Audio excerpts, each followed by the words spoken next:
ये बात है 2015 की। सुयोंजन न्यूयॉर्क में है। वो बेताबी से किसी की तलाश कर रही है। सुयोंजन इस स्टोरी की नरेटर है। वो बताती है कि उसके जाने के बाद जिंदगी आगे बढ़ती रही और आखिरकार उसके होने के सारे निशान फीके से पड़ गए। वो खुशियों से भरे जवानी के पल धीरे धीरे धुंधली यादों में बदल गए। समय बीतने के बाद उन्हें कुछ नहीं मिला। उनके सारे एफर्ट्स बेकार गए। क्या वह इंसान आपका उसी जगह इंतजार कर रहा होगा? वो पूछती है। वो अपने पुराने दिनों को याद करती है और बताती है कि उस साल मतलब 2007 में उसके पापा बहुत बीमार थे और उसकी फैमिली की कंडीशन बहुत खराब थी क्योंकि उनके पास पैसे नहीं थे। पर जैसे और पेरेंट्स चाहते हैं कि उनके बच्चों का फ्यूचर अच्छा हो, उसी तरह उसके पेरेंट्स भी यही चाहते थे। इसीलिए उसके पेरेंट्स ने फाइनेंशियल कंडीशन खराब होते हुए भी उसको शहर की सबसे अच्छी यूनिवर्सिटी में भेजा, जिसके लिए उन्हें अपनी सारी सेविंग्स खर्च करनी पड़ी। ये युंजन का पहला दिन है नए स्कूल में। वो स्कूल जा रही होती है। कहीं से ब्लैक लेदर की जैकेट में एक बाइक राइडर आता है और उसके बाइक के टायर से रोड पर रखा पाइप फट जाता है, जिसकी वजह से युंजन भीग जाती है। वो गुस्से में उसको सबक सिखाने के लिए उसकी तरफ जाती है। बाइक रुकती है और उसमें से एक लड़का उतरता है। युंजन जैसे ही उसके पास पहुंचती है, उसकी तरफ एक बेसबॉल तेजी से आती है, जिससे वो लड़का उसको बचा लेता है। और युंजन के कुछ बोलने से पहले ही वो लड़का उसके शोल्डर्स को टैप करता है और अगली बार उसको सावधान रहने को कहता है। और वो राइडर और कोई नहीं बल्कि चैंग ज़ैंग होता है, जो कि एक रिच फैमिली की सेकेंड जनरेशन का वारिस और स्कूल का प्रिंस चार्मिंग है। चैंग ज़ैंग को पूरी तरह से पहली नज़र में ही युंजन से प्यार हो जाता है। युंजन बताती है कि उससे मिलना उसकी लाइफ का एक शॉकिंग एक्सपीरियंस था।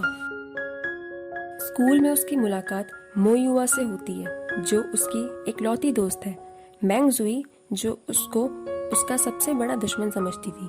सॉन्ग मिंग, जो मैंग जुई की हर बात मानता था। और जो जुई, जो हमेशा सीन क्रिएट करने वाला एक नासमझ लड़का है। जाहिर सी बात है, ये सभी एक क्लास में पढ़ते थे और उसको ये बात पता चलती है कि चैंग ज़ैंग भी उसी की क्लास में है।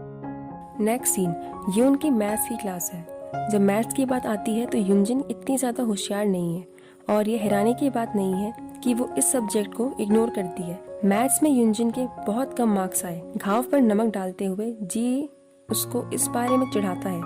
क्लास खत्म होने के बाद युंजन अपनी बुक लेकर बाहर जा रही होती है। चैंग उसकी बुक छीन लेता है और उसको पढ़ाने के लिए ऑफर करता है, पर युंजन मना कर देती है। जैसे ही वो उससे अपनी बुक लेने की कोशिश करती है, उसके पेजेस के बीच रखा नैपकिन गिर जाता है। युंजन पूरी क्लास के सामने खुद को शर्मिंदा महसूस करती है और नैपकिन उठाकर चैंग के मुंह पर मारकर वहां से चली जाती है। क्लास के बच्चे उसके नैपकिन का मजाक उड़ाते हैं। अगली क्लास शुरू होती है। चैंग ज़ैंग उससे माफी मांगता है, पर वो उसे माफ करने के लिए तैयार नहीं थी। वो उसकी बुक लौटा देता है और उसको उसके अंदर देखने के लिए कहता है। युंजन चैंग से बहुत इरिटेट हो रही थी, इसीलिए वो अपनी चेयर मूव करती है और गलती से उसके पैर पर रख देती है। अपनी गलती का एहसास होने पर वो अपनी चेयर चैंग के पैर से हटा लेती है। वो अपनी बुक पर लिखे वर्ड्स को पढ़ती है। चैंग ज़ैंग ने उसे मैथ्स एग्जाम के लिए इम्पोर्टेंट फॉर्मूलाज और कुछ पॉइंटर्स दिए थे। जी युंजन को चैंग को घायल करने के लिए जिम्मेदार मानता है और उसे या तो चैंग को उठाकर कैंटीन ले जाने को कहता है या कंपनसेशन के तौर पर पैसे देने को कहता है। युंजन दूसरा ऑप्शन चूज करती है और उसे अपना एटीएम कार्ड दे देती है। जी नासमझों की तरह उसके पैसे बर्बाद करके सबको आइसक्रीम खिला देता है। युवा गुस्से में चैंग ज़ैंग से कहती है कि जो पैसे उन्होंने युंजन से लिए हैं वो उसका 1 महीने का खाने पीने का खर्चा है। ये बात जाहिर है कि युंजन को मैथ्स में अपना रिजल्ट अच्छा करना है। युंजन के उसके लिए उसे किसी की हेल्प एक बड़ी अमाउंट डिपॉजिट चैंग ज़ैंग चुपचाप उसको दे देता है। हालांकि ये बात युंजन को पसंद नहीं आती तो वो हाँ कर देती है। वो बाकी पैसे चैंग का क्वेश्चन सॉल्व करने का तरीका और बोलती है कि उसको किसी की चैरिटी की जरूरत नहीं है। एक दूसरे के करीब आते जा रहे थे और दोनों के बीच एक रिश्ता सा बन गया था। ये बातें सभी के सामने धीरे धीरे आ रही होती हैं। युंजन के मार्क्स मैथ्स में अच्छे आते हैं। युंजन और चैंग ज़ैंग दोनों इस बात से बहुत खुश थे। सब कुछ सही चल रहा था, पर फिर एक दिन युंजन के पापा की डेथ हो जाती है। वो कई दिनों तक बिना किसी को कुछ बताए स्कूल नहीं आती है और चैंग ज़ैंग बेताबी से उसका इंतजार कर रहा होता है।